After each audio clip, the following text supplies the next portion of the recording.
Hey there, I wanted to give you something that paints a picture of what the home buying process will look like. This way you can go back and watch it as many times as you need to. If you're receiving this video, then that means we have already had our first communication and most likely already filled out the online application. This is where we spoke about your goals and your timelines as well.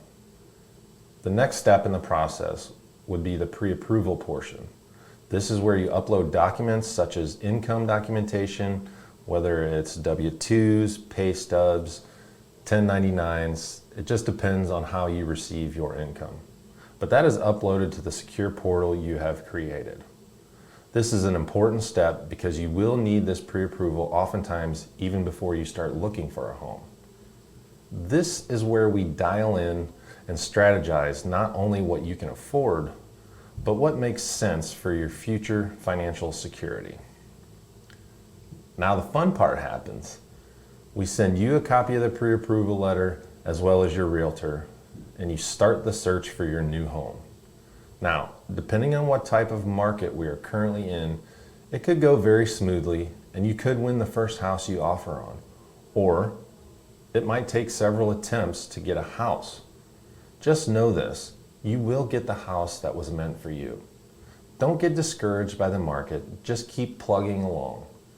Once you get an offer accepted, your agent will send me the contract, and that ultimately determines the price you pay for your home, the terms, which could be something like the seller is to leave the pool table in the basement, or the seller is to pay $1,000 towards buyer's closing costs, something like that.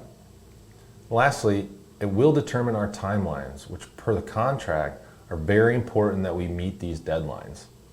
Usually the close date is set about 30 days out from when the contract is accepted. Now we can push that up depending on how good our documentation is, which will also make you more competitive when making an offer. Next step is where you will receive some disclosures to sign off on. This is where you will first be able to review some numbers of what the loan will look like.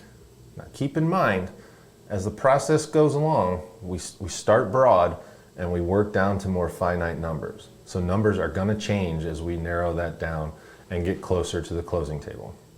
Rest assured, at each point I will go over these numbers with you in detail. Step 5 is processing. This is during the time when you are getting the house inspected. Usually your agent will have a trusted vendor that you use for this. We take a little pause during this step until we get word from your agent that nothing major is wrong with the house that would kill the deal. Something like a big time cracked foundation or the roof is falling in, something like that. Once we get word that the deal is moving forward, this is the time we order title, appraisal, and get everything ready to submit to the underwriting department. Underwriting is where the file gets reviewed for accuracy. Okay, they say they make this much money. Does it match up with their pay stubs, etc., etc.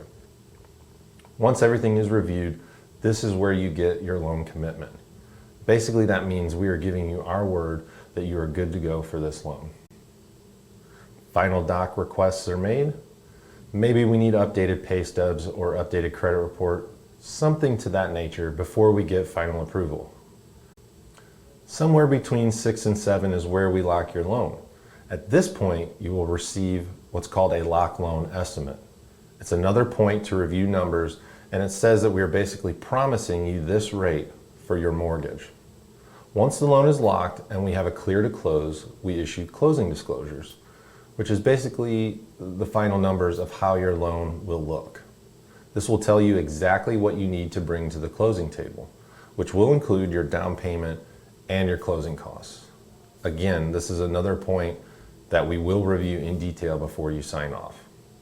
Once signed, we contact the title company that your realtor has chosen, and we send them the file to make sure all their numbers balance with our numbers and everything is good to go on their end. Lastly, it's closing time. This is where you become a homeowner. Congratulations.